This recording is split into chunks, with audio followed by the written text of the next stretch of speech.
On June 24, 1947, a private pilot named Kenneth Arnold spotted a group of lustrous delta-shaped objects flying around the Cascade Mountains in Washington state. Arnold's story made headlines across the country, inspiring a worldwide fascination with flying saucers, and over 20 years of US government research. Arnold's wasn't the first anomalous aerial sighting in human history, or even the first in 1947, but it captured the public imagination like few sightings before, and it birthed a new mythology of extraterrestrial visitation. Around 2:15 p.m. on June 24, 1947, businessman and private pilot Kenneth Arnold left Chehalis, Washington in his Call Air Model A plane on a business flight to Yakima. Just before 3 p.m., Arnold spotted what looked like a chain or a Chinese kite weaving across the face of Mount Rainier. As it got closer, he could distinguish 9 separate objects in reverse echelon formation, around 2,900 meters altitude. The objects were rounded and delta-shaped, with concave triangular protrusions on their rears. They appeared to repeatedly dip in the sky and tilt their wings in Arnold's direction, reflecting intensely bright flashes of light through his windshield. The objects were moving so fast that Arnold decided they must have been fighter jets flying in formation. However, they flew with the leading craft at the highest altitude, not the lowest, and Arnold could not see any tails. He clocked the time it took the formation to travel between the peaks of Mount Rainier and Mount Adams, which he knew to be 30 to 40 kilometers away. Immediately after landing in Yakima, Arnold told a number of friends and fellow pilots about his sighting. He also used his measurements to calculate that the objects were between 13 to 15 meters long, and that they were traveling nearly 2,000 kilometers per hour at the time of the sighting.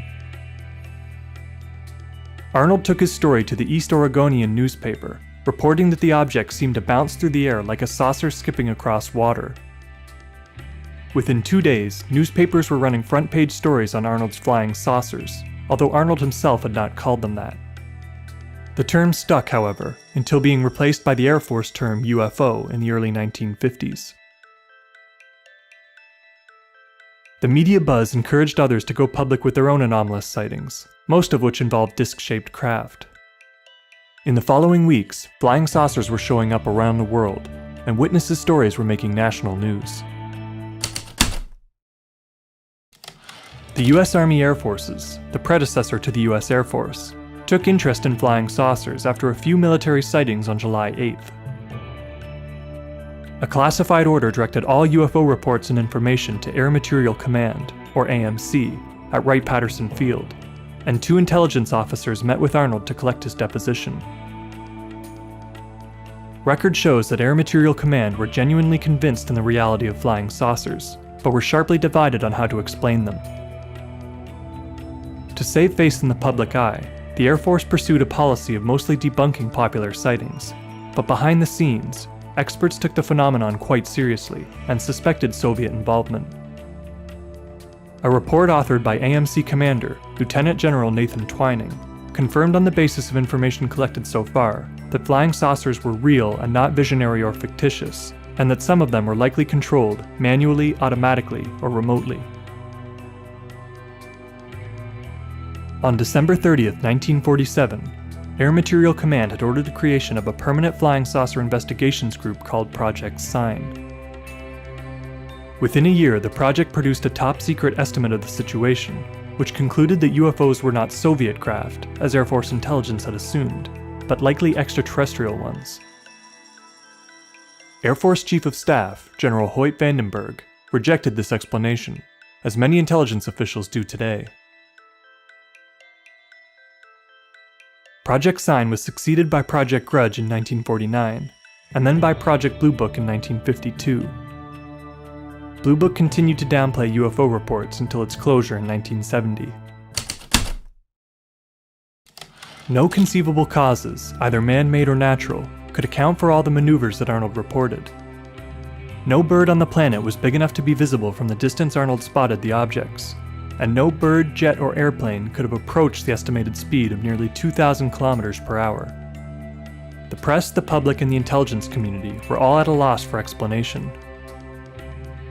Air Force experts eventually attributed Arnold's sighting to a particularly vivid mirage, and provided similarly crude explanations for most other reports.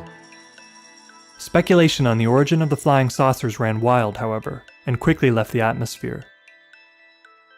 Within 2 weeks of the sighting, Arnold began suggesting a possible extraterrestrial explanation, and the Chicago Times ran an article which listed alien visitation as a possible cause.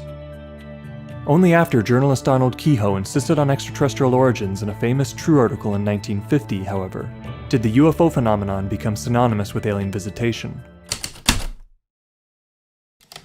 The Kenneth Arnold case was only one of tens of thousands of UFO sightings in human history, but it had a lasting effect on the way we conceive of aerial anomalies. For most of history, people saw strange things in the sky as supernatural omens, integrating them into mythology. But after Arnold, people became much more likely to interpret them mechanistically, as foreign craft. The case for the nuts and bolts flying saucer, assumed to be the spaceship of an alien civilization, didn't rely on any supernatural concepts, and could not easily be dismissed as a physical impossibility. Arnold's sighting also spurred the Air Force into beginning their own UFO research, if only for security's sake. Because the US Air Force first approached the UFO question as a matter of national defense, they set a permanent expectation in people's minds that UFOs were the responsibility of the military. This is why we still turn to the government to investigate UFOs, rather than to the scientific community, who have also neglected study of the UFO phenomenon. Unsatisfied with the Air Force's approach, Arnold began personal investigations into public UFO sightings, becoming one of the first independent ufologists in modern history. Frustrated with the military's debunking agenda, Arnold retreated from the public for most of the 1960s and 70s. He resurfaced at the first International UFO Congress in 1977, however, to express his disbelief in society's collective denial of the evidence. Here we've seen something, I've seen something, hundreds of pilots have seen something in the skies. We have dutifully reported these things. And we have to have 15 million witnesses before anybody's going to look into the problem seriously? Why, this is utterly fantastic. This is more fantastic than flying saucers or people from Venus or anything, as far as I'm concerned.